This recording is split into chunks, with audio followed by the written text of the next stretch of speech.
এখন পার্টনার শপিফাইয়ে যাই।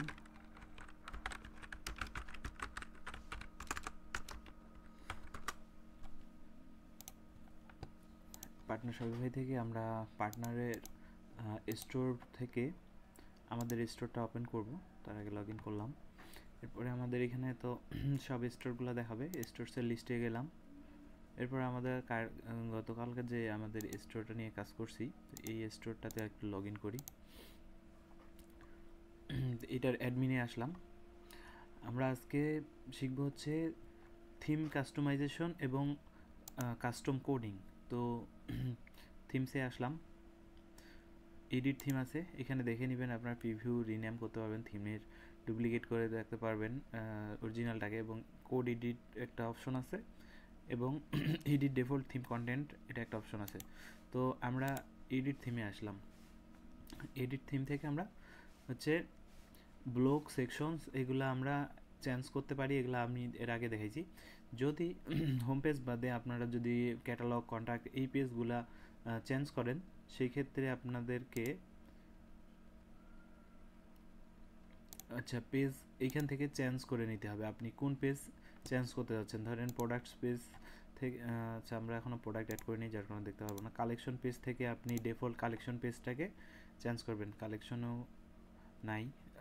আমরা এই যে কালেকশন পেজটাকে, এই যে হেডার অ্যানাউন্সমেন্ট এগুলো তো থাকবেই। টেমপ্লেট সেকশনে একটা কালেকশন হেডিং, এরপরে টাইটেল আছে, হেডিংয়ের ভিতরেই টাইটেল আছে আর কি, ডেসক্রিপশন আছে, এবং কালেকশন। এইখানটায় প্রোডাক্টগুলো শো করবে, কয়টা শো করবে, কত পিক্সেল গ্যাপ থাকবে, হ্যাঁ, বাটন পেডিং কি হবে, এখানে আর কি কন্ট্রোলগুলো দেওয়া আছে। যাই হোক, তো আমরা যেহেতু আজকে থিমের ডিফারেন্ট পেজগুলোকে আমরা এডিট করা শিখবো, তো এই যে আপনারা এইখান থেকে পেজ সিলেক্ট করে ওই পেজের এডিট করতে পারেন। যেমন কন্ট্যাক্ট পেজ, এই যে কন্ট্যাক্ট ফর্মটা, এখানে টাইটেল আছে, কন্ট্যাক্ট ফর্ম আছে, দেখেন টেমপ্লেটের মধ্যে যেতটুকু।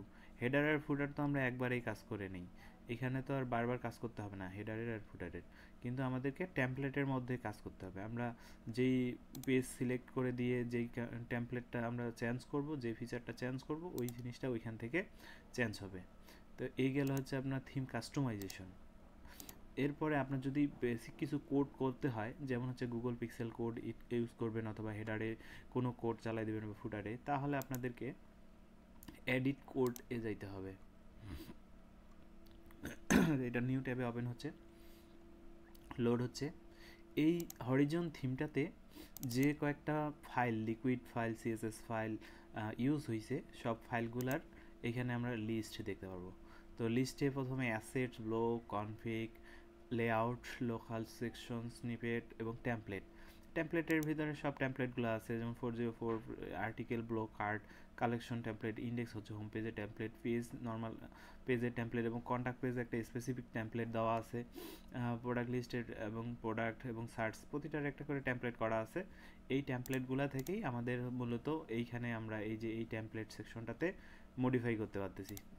এই যে এইখানে যে টেমপ্লেটগুলো আসছে, মূলত এই টেমপ্লেট থেকেই এখানে লোড হচ্ছে।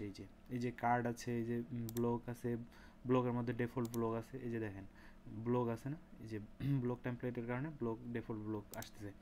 তো আমাদের যদি সিএসএস পরিবর্তন করতে হয়, তাহলে আমরা অ্যাসেটের মধ্যে যাই, দেখব জেএস ফাইল অনেকগুলো আছে, এবং নিচে দেখবেন সিএস, এসভিজি এবং সিএস ফাইলও আছে শেষের দিকে দেখেন। এই যে দেখেন এটা হচ্ছে ওভারফ্লো লিস্ট সিএসএস। জেএস বেশি ব্যবহার হয়েছে, সিএসএস অবশ্য কম ব্যবহার আছে। এখানে খুব বেশি একটা সিএসএস ফাইল নাই, এখানে দুইটা সিএসএস ফাইল দেখতেছি, এই একটা, আর হচ্ছে নিচের দিকে এই যে টেমপ্লেট গিফট কার্ড একটা।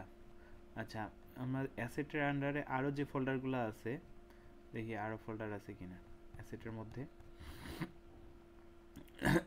না, অ্যাসেটের মধ্যে আর নাই, তাহলে অন্য ফোল্ডারে অবশ্যই সিএসএস ফাইল আছে।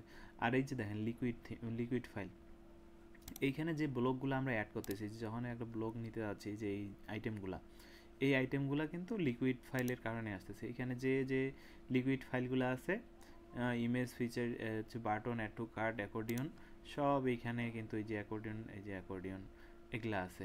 তো এই ব্লকসের মাধ্যমে, লিকুইড ফাইলের মাধ্যমে আপনার ব্লক কাস্টমাইজেশন করা যায়।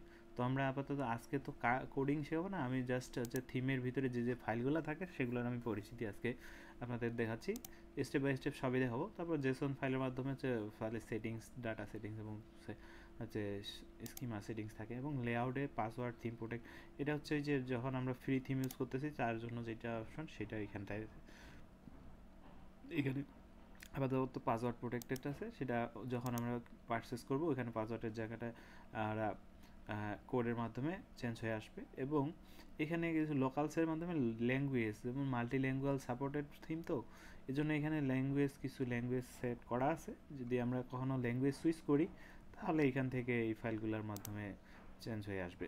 এবং সেকশন, আমরা এই সেকশন, এই যে লিকুইড ফাইল সেকশন, এই যে হেডার, টেমপ্লেট, ফুটার, এগুলোর মধ্যে একটা করে সেকশন পাচ্ছি। এই যে এই সেকশনগুলা, সেকশন আলাদা, ব্লক কিন্তু আলাদা। এই যে অ্যাড ব্লক, অ্যাড সেকশন, তো অ্যাড ব্লকটা ব্লকসের আন্ডারে ছিল, এই যে ব্লকসের আন্ডারে, আর এই অ্যাড সেকশনগুলা কোথায়, এই যে অ্যাড সেকশনগুলা এই সেকশনের আন্ডারে আছে। সামান্য কিছু ডিফারেন্ট, কিন্তু মোটামুটি সেকশন এবং ব্লক, সেকশন তো পুরো একটা পেজের হচ্ছে লেফট টু রাইট এবং টপ টু বটম কাজ করে, আর ব্লক হইতে পারে যে একটা রোতে 3টা ব্লক থাকতে পারে, এরকম হতে পারে। এরপর আসেন স্নিপেটের মধ্যে যে account, action, button, drawer, pop up, আবার অ্যাড টু কার্ট, মানে যে ইভেন্টগুলো ঘটবে এগুলো হচ্ছে স্নিপেটের মধ্যে দেওয়া আছে। প্রোডাক্ট সার্চ, ফিল্টার, সব কিছু, মিডিয়া কোয়েরি, এগুলা স্নিপেটের মধ্যে যে আরও লিকুইড ফাইল দরকার সেই লিকুইড ফাইলগুলো আছে। এবং টেমপ্লেট নিয়ে তো আমি প্রথমেই বললাম। তাহলে assets, blocks, config, layout, locals, এখানে ল্যাঙ্গুয়েজ, আচ্ছা সেকশন এবং স্নিপেট এবং টেমপ্লেট প্রতিটাতে আমাদের সেপারেটেড করা আছে। তো এটা হচ্ছে হরিজন থিমের হচ্ছে কোডিং স্ট্রাকচার এরকম। আবার ডিফারেন্ট থিম হইতে পারে, কিন্তু কোডিং স্ট্রাকচার মোটামুটি একই দেখবেন, সামান্য কিছু মাইনর চেঞ্জেস দেখবেন, অথবা ফাইলের পরিমাণ কিছু কম দেখবেন। যেমন এখানে অনেকগুলো সেকশন আছে বলে অনেকগুলা এখানে তারা Jason file, liquid file, Jason file, liquid file use করছে। লিকুইড ফাইলে আর কি জেসন ফাইল দিয়ে হচ্ছে হয় না, জেসন ফাইলটা হচ্ছে ইভেন্ট ঘটানোর জন্য হয়। তো এখানেও দেখুন অনেকগুলা ফিচার্সের জন্য অনেকগুলাই পেজ হচ্ছে লিকুইড কোড ইউজ করা হয়েছে। আচ্ছা, এখন আপনারা CSS HTML জানেন, এখন আমি একটা লিকুইড কোডিংয়ের পেজ ওপেন করে আপনাদেরকে একটু দেখাই। ধরেন আমরা হোম পেজে যে লেআউটে যাই, থিম, এই যে থিমটা আসলে মূলত শুরু আর কি, যেমন যে HTML এবং হেডের মধ্যে যে কোডগুলো থাকে, এই যে হ্যাঁ, এবং তারপরে হচ্ছে বডি। তো এটা হচ্ছে এই ফাইলটা প্রথমে এক্সিকিউট হয় একটা থিমের। তো আপনাদের যদি কোনো হেডে কোনো কোড রান করতে হয়, আপনি এই যে হেডের মধ্যে আসে এখানে স্প্যাড তৈরি করে হেডের মধ্যে কোড হচ্ছে ইউজ করবেন। এবং এই যে বডি শেষে এখানে HTML শেষ করছে, এখানে আপনার HTML বডির পূর্বে এখানে আরও কিছু যদি কোড আপনি কাস্টম কোড ইউজ করেন, ফুটারের মানে যে কোডগুলো ইউজ হয়, যে স্ক্রিপ্টগুলো লোড করার প্রয়োজন হয়, সেগুলো এখানে দিতে পারবেন। অথবা আপনারা এখানে কিন্তু আপনি কাস্টম কোড ইউজ করার জন্য একটা সেকশন বানানো আছে, এই যে দেখেন কাস্টম লিকুইড কোড ইউজ করার জন্য আছে। কাস্টম HTML আপনি রিচ টেক্সটের মধ্যে কাস্টম HTML দিতে পারবেন, অথবা আপনার এই লিকুইড কাস্টম সেকশনের মধ্যে দিতে পারবেন। তো আপনার যেটা সুবিধা হয়, থিমের ফাইল এডিট করলে কি হয়, থিমটা যখন আপডেট হবে তখন এই কোডগুলা রিমুভ হয়ে যায়। তারপরও আপনারা হচ্ছে একটা থিম তো সবসময় আপডেট দেওয়া হয় না, যেমন হচ্ছে আমি একটু ব্যাগে যাই, যখন আপডেট দিবেন তখন হচ্ছে এই যে থিমটা নিয়ে আপনি কাজ করলেন ওই থিমটাকে একটা ডুপ্লিকেট করে রাখবেন। এখানে এই জন্য একটা ডুপ্লিকেট অপশন আছে, যেটাতে আপনি কাজ করতেছেন একটা ডুপ্লিকেট রেখে নতুন কাজ করবেন। অর্থাৎ কোনো যদি ভুল হয়ে যায় তাহলে আপনার পূর্বের থিমটাতে সুইচ করতে পারবেন।